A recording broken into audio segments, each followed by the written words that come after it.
Hello everybody, today we'll talk about how to fix or how to solve your Google Meet app. To know how to find a solution about Google Meet, you should just go to settings. After that we click apps, default apps, app settings. Here in this list you will enter to the window of Google Meet. When you'll find this page of app info, you will click on first stop and you click OK.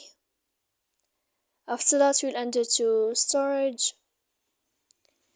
Here we click clear cache, and in the end you can go to your airplane mode, you can turn on, and you can wait a moment to turn off your airplane mode again. So please don't forget to support us by like and subscribe. See you next time in another video, and thank you for your attention and your watching.